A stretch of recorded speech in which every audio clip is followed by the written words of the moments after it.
The reality is that the rest of us aren't blowing ourselves up tonight. The reality is that the opposition came here tonight not worried about the fact that me and Adam might pull open our jackets and blow ourselves up tonight because we're followers of a warlike warrior religion which wants to take over Europe and Daniel's university. The issue is this.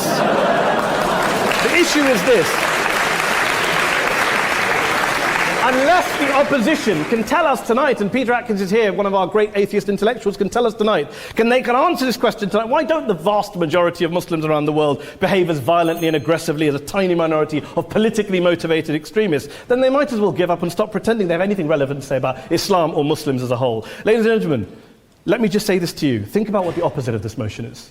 If you vote no tonight, think about what you're saying the opposite of this motion is. That Islam isn't a religion of peace, it's a religion of war, of violence, of terror, of aggression. That the people who follow Islam, me, my wife, my retired parents, my 6-year-old child, that 1.8 million of your fellow British residents and citizens, that 1.6 billion people across the world, your fellow human beings, are all followers, promoters, believers in a religion of violence.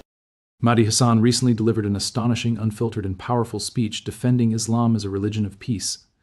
Believe me, you've never witnessed a critique as incisive, as bold, or as eloquently presented. You have to watch it in full before I share my own thoughts because each moment builds on the last, and every argument lands with increasing strength. By the conclusion, the room is enveloped in a palpable silence you can experience even through the screen. Allow me to be clear, although this video is a few years old given the current state of the world, its message is more pertinent, more compelling, and frankly, more vital than ever. Hasan's rebuke resonates even more today than when it first aired. Trust me, you won't want to miss watching this until the very end before I share my insights. But first, let me know where you're tuning in from by dropping your city or country in the comments. And make sure to like, subscribe, and hit that notification bell so you never miss an analysis like this one. Thank you very much, Mr. President. Ladies and gentlemen, good evening. Assalamu alaikum. Lovely to see you all here tonight. We are having a very entertaining night, are we not, with some very interesting things being said from the other side of the house tonight. Let me begin by saying, as a Muslim, as a representative of Islam, I would consider myself an ambassador for Islam, a believer in Islam, a follower of Islam and its prophet. So, in that capacity, let me begin by apologizing to Anne-Marie for the Bali bombings. I apologize for the role of my religion and me and my people, for the killing of Theo van Gogh, for 7/7. Yes, that was all of us. That was Islam, that was Muslims, that was the Quran. I mean, astonishing claims to make in the very first speech tonight, on a day like today, where the Conservative Prime Minister of the United Kingdom is having to come out and point out that these kind of views are anathema. And I believe you're trying to stand for the Labour Party to become an MP in Brighton. If you do, and you make these comments, I'm guessing you'll have the whip withdrawn from you, but then again, UKIP's on the rise, they'll take you, the BNP, they might have something to say about your views. This is what Mehdi Hasan always does. By the way, just on a factual point, since we heard a lot about the second speaker, about how backward we Muslims all are, on a factual point, you said that Islam was born in Saudi Arabia. Islam was born in 610 AD. Saudi Arabia was born in 1932 AD. So you were only 1,322 years off. Not bad? Not bad start there. Talking of maths, by the way, a man named Al-Khwarizmi was one of the greatest mathematicians of all time, a Muslim, worked in the golden age of Islam. He's the guy who came up with not just algebra, but algorithms. Without algorithms, you wouldn't have laptops. Without laptops, Daniel Johnson tonight wouldn't have been able to print out his speech in which he came to berate us Muslims for holding back the advance and intellectual achievements of the West, which all happened without any contribution from anyone else other than the Judeo-Christian people of Europe. In fact, Daniel David Levering, the author of the Pulitzer Prize-winning historian and author of The Golden Crucible, points out that there would be no Renaissance, there would be no Reformation in Europe without the role played by Ibn Sina and Ibn Rushd and some of the great Muslim theologians, philosophers, scientists in bringing Greek texts to Europe. As for this being our university, I will leave that to the imagination as to who is our and who is there. I studied here too. An astonishing set of speeches so far making this case tonight. A mixture of just cherry-picked quotes, facts and figures, self-serving, selective, a farrago of distortions, misrepresentations, misinterpretations, misquotations. Daniel talked about my article in the New Statesman, which got me a lot of flack, where I talked about the anti-Semitism that is prevalent in some parts of the Muslim community, which indeed it is. Of course, I didn't say in that piece that it was caused by the religion of Islam. In fact, modern anti-Semitism in the Middle East was imported from, finish the sentence, Christian, Judeo-Christian Europe, where I believe some certainly bad things happened to the Jewish people. In fact, Tom Friedman, Jewish-American columnist in the New York Times, told me in this very chamber last week that he believed, had Muslims been running Europe in the 1940s, 6 million extra Jews would still be alive today. So I'm not going to take lessons in anti-Semitism from someone who's here to defend the Judeo-Christian values of a continent that murdered 6 million Jews. Moving swiftly on. Yes. Absolutely. Well, I'm about to make that point. No, I'm about to make that point. You're right. I agree with you. I agree with you 110%. That is my point. I don't think Europe is evil or bad. I'm a very proud European. I don't want to judge Europe on that basis, but if we're going to play this gutter game where we pull out the Bali bombing and we pull out examples of anti-Semitism in the Islamic community, then of course I'm going to come back and say, well, hold on. I mean, look, let's be very clear. Daniel here was a last-minute replacement for Douglas Murray, who had to pull out. And Douglas and I have a well-documented differences, but to be fair to Douglas, as to be fair to Anne-Marie and to Peter, atheists. Atheists see all religions as evil, violent, threatening. What the problem I have with Daniel's speech is that Daniel comes here to run this robust defense of Christianity, forgetting that his fellow Christians, people who said they were acting in the name of Jesus, gave us the Crusades, the Spanish Inquisition, the anti-Jewish pogroms, European colonialism in Africa and Asia, the Lord's Resistance Army in Uganda, not to mention countless arson and bomb attacks on abortion clinics in the United States of America to this very day. I would like a little bit of humility from Daniel first before he begins lecturing other communities and other faiths on violence, terror, and intolerance. But, no thank you. Some water. But I would say this, to address the gentleman's very valid point here, I'm not going to play that game. I don't actually believe that Christianity is a religion of violence and hate because of what the LRA does in Uganda or what Crusaders did to Jews and Muslims in Jerusalem when they took back the city in the 12th or 13th or whatever century it was. I believe that Christianity, like Islam, like pretty much every mainstream religion, is based on love and compassion and faith. I do follow a religion in which 113 out of the 114 chapters of the Quran begins by introducing the God of Islam as a God of mercy and compassion. I would not have it any other way. I don't follow a religion which introduces my God to me as a God of war, as some kind of Greek God of wrath, as a God of hate and injustice. Not at all. As Adam pointed out, you go through the Quran and you see the mercy and the love and the justice. And yes, you have verses that refer to warfare and violence. Of course it does. This is not a motion about pacifism. I'm not here to argue that Islam is a pacifistic faith. It is not.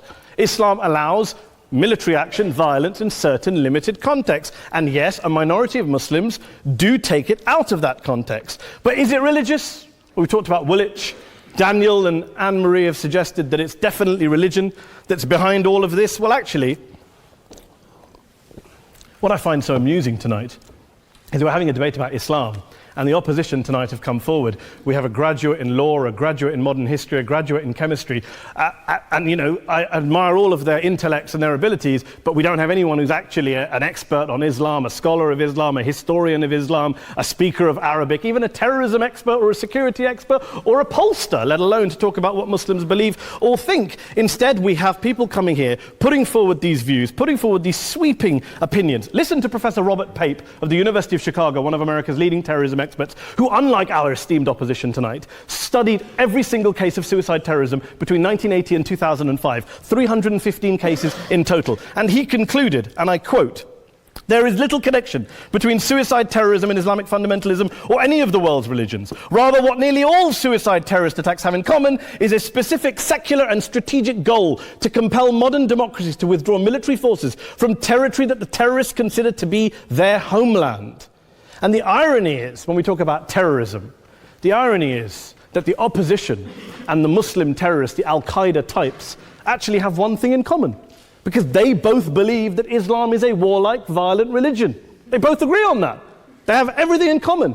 Osama bin Laden would be nodding along to everything he's heard tonight from the opposition side. He agrees with them. The problem is that mainstream Muslims don't. The majority of Muslims around the world don't.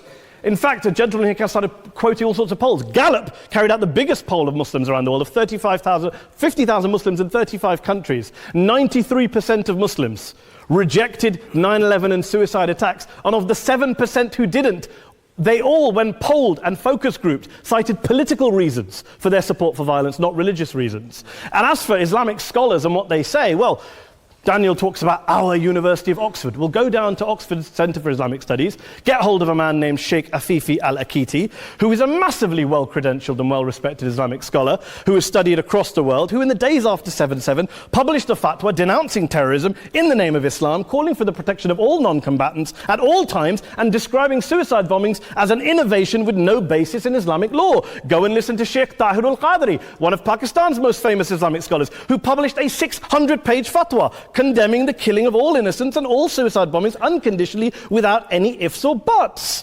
There's nothing new here. This is mainstream Islam, mainstream scholarship, which has said this for years. You don't go out and kill people willy-nilly in the high street or anywhere else, on a bus or a mall, based on verses of the Quran that you cherry-pick without any context, any understanding, any interpretation, or any commentary. Point of information. Please. Well, It doesn't happen apparently. I didn't say it doesn't happen at all. I never said it didn't happen. I don't blame Islam. Yes, it's a very good point. And a lot of us are campaigning against that. And we're campaigning against it in the name of Islam. We're campaigning against it in the name of various interpretations of Islam. Anne-Marie comes and scares us with her talk of Sharia law. I would like to see the book of Sharia law. It doesn't exist. People argue over what Sharia law is. And you empower the extremists by saying there is only one version. You empower them all. I don't believe you took any interruptions, Anne-Marie, so I think you should stay there for a moment. Several countries. Here's what we're dealing with. Here's what we're dealing with. I took your point. Here we are dealing with a 1,400-year-old global religion followed by 1.6 billion people in every corner of the world, a quarter of humanity, of all backgrounds, cultures, ethnicities. And yet the opposition tonight wants to generalize, stereotype, smear in order to desperately win this debate. And here's my question, if we're going to generalize and smear. If, okay, people say yesterday's bombers, and we've got to be careful, there's a trial going on, were yesterday's attackers, motivated by Islam? Big debate. I don't believe they were. Let's say they were. Let's say Faisal Shahzad, the Times Square bomber, was motivated by Islam. Let's assume, for sake of argument, that Richard Reeves, the shoe bomber, was motivated by Islam. If Islam is responsible for these killings, if Islam is what is motivating these people, and Islam is therefore not a religion of peace, a religion of war, then ask yourself this question: why aren't the rest of us doing it? Why is it such a tiny minority of Muslims are interpreting their religion in the way that the opposition claim they are? Let's assume there are 16,000 suicide bombers in the world. There aren't. Let's assume there are for the sake of argument. That's 0.001% of the Muslim population globally. What about the other 99.99% of Muslims who the opposition tonight either ignore or smear? The reality is that the rest of us aren't blowing ourselves up tonight. The reality is that the opposition came here tonight not worried about the fact that me and Adam might pull open our jackets and blow ourselves up tonight because we're followers of a warlike warrior religion which wants to take over Europe and Daniel's university. The issue is this. The issue is this. Unless the opposition can tell us tonight, and Peter Atkins is here, one of our great atheist intellectuals, can tell us tonight, can answer this question tonight: why don't the vast majority of Muslims around the world behave as violently and aggressively as a tiny minority of politically motivated extremists? Then they might as well give up and stop pretending they have anything relevant to say about Islam or Muslims as a whole. Ladies and gentlemen, let me just say this to you. Think about what the opposite of this motion is. If you vote no tonight, think about what you're saying the opposite of this motion is. That Islam isn't a religion of peace, it's a religion of war, of violence, of terror, of aggression. That the people who follow Islam, me, my wife, my retired parents, my 6-year-old child, that 1.8 million of your fellow British residents and citizens, that 1.6 billion people across the world, your fellow human beings, are all followers, promoters, believers in a religion of violence. Do you really think that? Do you really believe that to be the case? They say that in the Oxford Union, the most famous debate was in 1933 when Adolf Hitler looked out for the result of the King and Country motion, where they voted against fighting for King and Country, and Hitler was listening out for the result. Well, tonight, 80 years on, there are two groups of people around the world who I would argue are waiting for the result of tonight's vote. There are the millions of peaceful, non-violent, law-abiding Muslims both in the UK, Europe, Asia, Africa and beyond, who see Islam as the source of their identity, as a source of spiritual fulfillment, of hope, of solace. And there are the phobes, the haters, the bigots out there who want to push the clash of civilizations, who want to divide all of us into them and us and ours and their. Ladies and gentlemen, I urge you all not to fuel the arguments of the phobes and bigots. Don't legitimize their divisions. Don't legitimize their hate. Trust those Muslims who you know, who you've met, who you hear, who don't believe in violence, who do want you to hear the peaceful message of the Quran as they believe it to be taught to the majority of Muslims, the Islam of peace and compassion and mercy, the Islam of the Quran, not of Al-Qaeda. Ladies and gentlemen, I beg to propose this motion to the House. I urge you to vote yes tonight. Thank you very much for your time. Labeling entire communities based on the misdeeds of a tiny minority is one of the most perilous oversimplifications imaginable. When we delve into the data, they paint a vastly different picture than the alarmist narratives we often hear. If Islam were truly violent at its core, we wouldn't be discussing a mere fraction of extremists. We'd witness aggression from a significant segment of the 1.6 billion Muslims worldwide. However, this isn't the case. The majority of Muslims lead serene lives, nurturing families, working diligently, and positively impacting their communities. This isn't a matter of perspective, but of observable fact. Alarmingly, some people cherry-pick religious texts devoid of context or academic interpretation to make broad judgments about a religion's teachings. Every major faith has sacred texts that, when removed from their historical context and absent scholarly commentary, can appear violent or contentious. The Quran, like other scriptures, includes verses about warfare, but these were revealed under specific historical contexts, and mainstream Islamic scholarship consistently emphasizes strict conditions under which violence might be justified. To claim these excerpts represent the complete ethos of Islam is intellectually disingenuous.